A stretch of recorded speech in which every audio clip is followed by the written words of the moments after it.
రామ్మోహన్ రావు గారు, రాజమౌళి గారు చెప్పండి. ఏదైతే ఇప్పుడు మనం ఫోన్ ట్యాపింగ్ కేసులో మనం చూస్తున్నాం 2014 నుంచి 2023 వరకు కూడా ఈ ఫోన్ ట్యాపింగ్ అనేది నడిచేది. గత 200కు పైగా ఫోన్ ట్యాపింగ్ చేశారు. అందులో వివిధ రకాల అధికారులు ఉన్నారు, ఫార్మర్స్ ఉన్నారు, చాలా వరకు అదే నా రాజకీయ నాయకులు ఉన్నారు, మినిస్టర్స్, మాజీ మినిస్టర్స్ ఉన్నారు. సో అందరికీ కూడా అందరి ఫోన్ ట్యాపింగ్ చేశారు. ఈ ఫోన్ ట్యాపింగ్ చేసి కొంతమంది దగ్గర నుంచి డబ్బులు కూడా తీసుకున్నారు, కోట్ల రూపాయలు అనేది వ్యక్తిగతం అవుతుంది. ఈ నేపథ్యంలో ఫోన్ ట్యాపింగ్ చేస్తే దీనికి శిక్షకు అర్హులవుతాము. ఈ ఫోన్ ట్యాపింగ్ అనేది ఉగ్రవాదులకు సంబంధించి కావచ్చు, లేదంటే ఉన్న రాష్ట్రాన్ని ఒక కొల్లగొట్టే వ్యక్తులు కావచ్చు, లేదంటే ఒక పకడ్బందీ చర్యలకు పాల్పడేది దాన్ని ఫోన్ ట్యాపింగ్ అనేది పర్మిషన్ తోటి తీసుకుంటారు. కానీ ఎలాంటి పర్మిషన్ లేకుండా తీసుకున్నారు, నడిపించారు అనేది మాత్రం వాస్తవానికి వెళ్తుంది. దీన్ని ఎలా చూడొచ్చు? అదే రాజమౌళి గారు, మీకు అట్లాగే శ్రీనివాస్ గారికి, అట్లాగే కమల్ గారికి, మిగతా మిత్రులకు నమస్కారం. నా అభ్యంతరాన్ని వ్యక్తం చేస్తున్నాను. ఎందుకంటే ఇప్పుడు మీరు ఒక యాంకర్ గా కూర్చున్నారు అక్కడ, నిన్ననే సాక్షి కేసు అయింది. అన్పార్లమెంటరీ వాటి వచ్చిన మీరు ఖండించాలి. ఎందుకంటే ఆయన కులం కాదు, ఆయన పార్టీ అంతకంటే కాదు. కానీ కమల్ గారు మాటల అభ్యంతరకరాలు మంచిగా బాగుంటున్నాను. నేను యువకుడు ఆవేశం ఉండొచ్చు, కానీ ఇంతకుముందు మన శ్రీనివాస్ కు సున్నితంగా చెప్పారు. నేను 35 ఏళ్ల సీనియర్ అడ్వకేట్ ను ఈ ప్యానల్ కూర్చుని నేను సిగ్గుపడుతున్నాను. ఎందుకంటే ఈ మాటలు మరి మేము వింటున్నాం కదా. తెలంగాణ సమాజం మీద ఆడపిల్లల ఫోన్ ట్యాపింగ్ చేస్తే దాన్ని సమర్థిస్తారా? ఆవేశం ఉంటుందండి. నేను జోక్యం చేసుకోవట్లేదు, మీరు మాట్లాడండి. ఆవేశం ఉన్నా కానీ అన్పార్లమెంటరీ వార్డు అంటే మేము తెలంగాణ సమాజాన్ని తిట్టలేదు. ఒక వ్యక్తిగతంగా ఒక వ్యక్తి రాష్ట్రాన్ని గంగగలుగుతుంటే ఆ వ్యక్తిని మాట్లాడినాం. వ్యక్తులను తిట్టమే తప్పు కమల్. మీరు మాట్లాడండి, మేము జోక్యం చేసుకున్నందుకు first of all I'm sorry. But నేను చెప్పింది ఒక కంక్లూజన్ ఇచ్చి మళ్ళీ చెప్తాను సార్.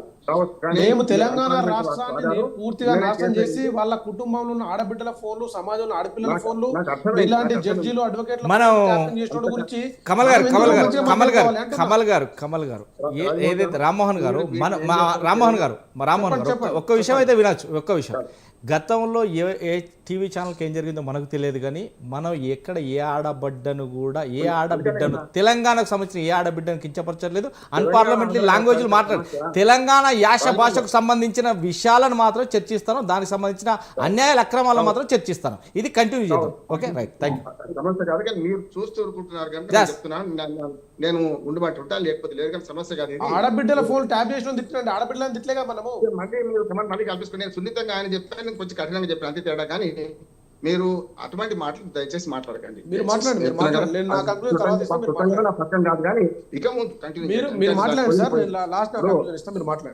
రాజమౌళి గారు. అంటే మళ్ళీ వాదన వద్దని రాజమౌళి గారు, మీరు వింటున్నారు. మీరు నేనేం మాట్లాడతాను మీరు ఊహించలేకపోవచ్చు, కానీ ఊహించినప్పుడు మాట్లాడినప్పుడు కంట్రోల్ చేయాల్సిన బాధ్యత మీది. స్పష్టంగా చెప్తాను. ఇంకా నా నోట్లో ఆన్సర్ మీరు పెట్టలేరు కదా. నేను చెప్తున్నాను, ఈ కేసులో స్పష్టంగా చెప్తున్నాను. ఇంతకుముందు తాడు శ్రీనివాస్ గారు చెప్తాను, ఏకీపిస్తున్నాను. ఎందుకంటే ఆవేశం ఉండొచ్చు, కానీ కొంచెం సహనం పాటించాలి. ఒకటి. రెండోది ఏంటంటే, ఈ కేసులో ఏ కేసు అయినా టెలిఫోన్ ట్యాపింగ్ కేసులో స్పష్టంగా లీగల్ టెలిఫోన్ ట్యాపింగ్ ఉంటుంది, ఇల్లీగల్ ట్యాపింగ్ ఉంటాయి. కనుక ఇల్లీగల్ టెలిఫోన్ ట్యాపింగ్ అంటున్నారు. ఎందుకంటే కేసు ఇట్ సెల్ఫ్ మనం పెట్టింది ఏంటంటే సెక్షన్లే తప్పు పెట్టారు వీళ్ళు. మొదటి తర్వాత చేర్చారు.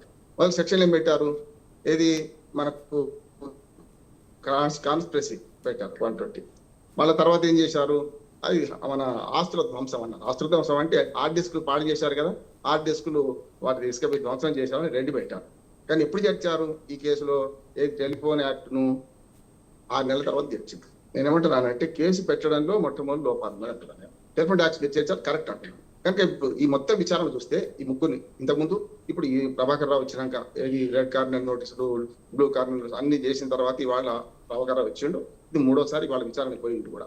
ఇద్దరిని విచారిస్తారా, ముగ్గురిని విచారిస్తారా? నేనేమంటున్నానంటే, ఇంతకుముందు శ్రీనివాస్ చెప్పారు కదా, నిందితులు మాత్రమే వాళ్ళు ఇంకా నేరస్తులు కాలే.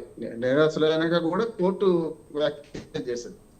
మనం వ్యాఖ్య చేసే ముందు నేరస్తులా నిందితులు అంటే నిందితులు మాత్రమే అంటున్నాను. నిందితులు రుజువు కావడానికి ఈ సాక్ష్యాలను సేకరిస్తున్నారు. ఇంకేం జరుగుతుందో చూద్దాం.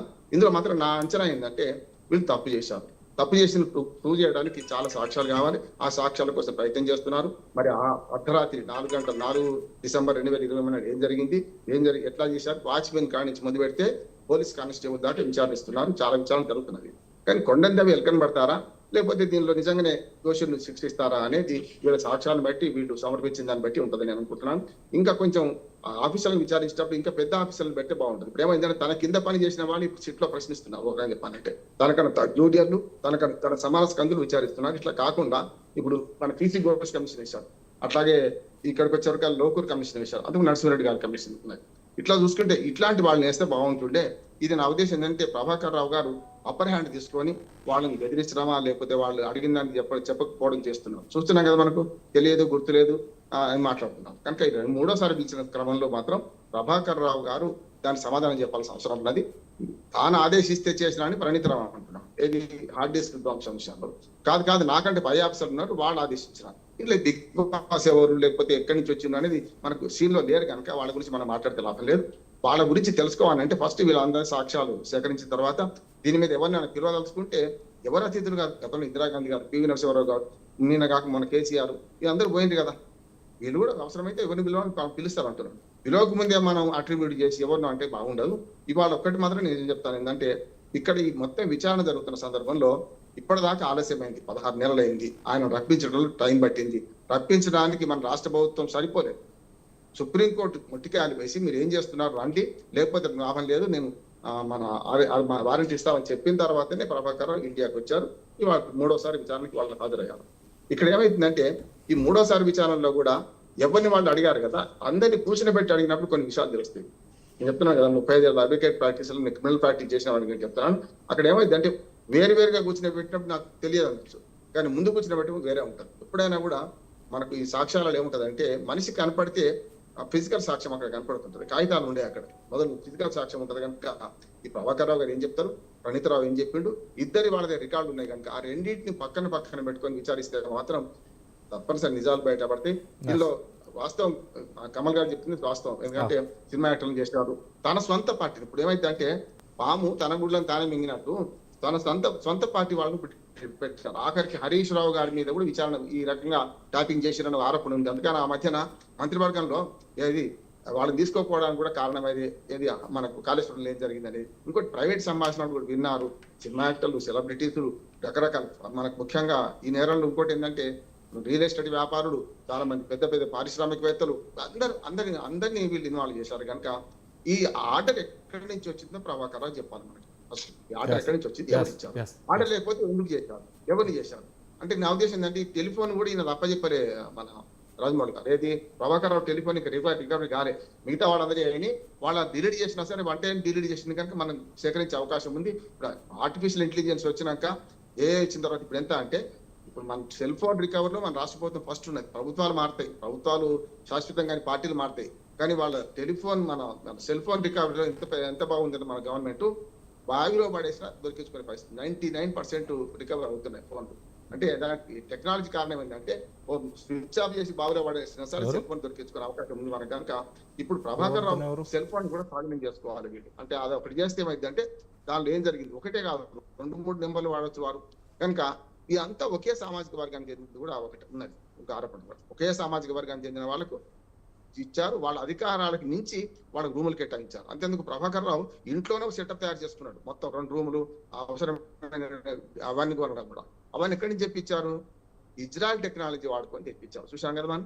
అందుకని ఇజ్రాయెల్ నుంచి ఇక్కడ దిగుమతి అయినాయి అంటే మరి కేంద్ర ప్రభుత్వం ఏం చేసింది, ఎందుకోసం వస్తున్నాయి, ఇవి ఎట్లా ఉన్నాయి అనేది కూడా ఆలోచన చేయాలి కదా. అందుకనే మొత్తం మీద దీనిలో తీగలాగారు, డొంక గదిలాడుతుంది. డొంక గదిలే విషయంలో ఇంకా విచారణ చేయాల్సింది. ఇది ఆలస్యమైన దేర్హై మగర్ అందేర్న అన్నట్టు ఆలస్యమైనా సరే దీని రుజువులు దొరకాలి. పోలీస్ అధికారులే కాదు, రాజకీయ నాయకులు ఎవరైనా ఇందులో ఇన్వాల్వ్ అయితే వాళ్ళు కూడా జైలు పోవాలి. ఎందుకంటే ప్రైవసీ విషయంలో నేను పౌర స్వేచ్ఛను కోరుకునేవాడిని, పౌర హక్కుల సంఘంలో పనిచేసిన వాడిని, మానవ హక్కుల సంఘంలో పనిచేసిన వాడిని. ఇక్కడ ఏమవుతుందంటే మీరు ఎప్పుడు కూడా మనం మనిషి స్వేచ్ఛను అరికట్టే స్వేచ్ఛ ఎప్పటికి లేదు, కానీ గూఢచర్య ఉంటది. రామాయణంలో గూఢచర్య ఉన్నది.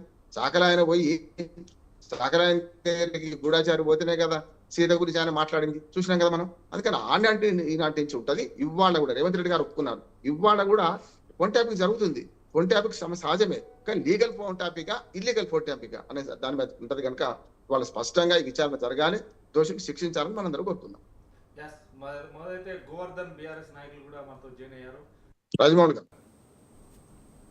గోవర్ధన్ గారు, ఏదైతే మొత్తం మీద ఫోన్ ట్యాపింగ్లో ఒక సంచలనమైన వార్తలు వినబడుతున్నాయి. ఇప్పుడు ప్రణీత్ రావుతో పాటు ఆ ప్రభాకర్ రావును కూడా ఇద్దరిని కూర్చొని ప్రశ్నిస్తారు. ప్రశ్నించిన తర్వాత ప్రణీత్ రావు ప్రభాకర్ రావు చెప్తేనే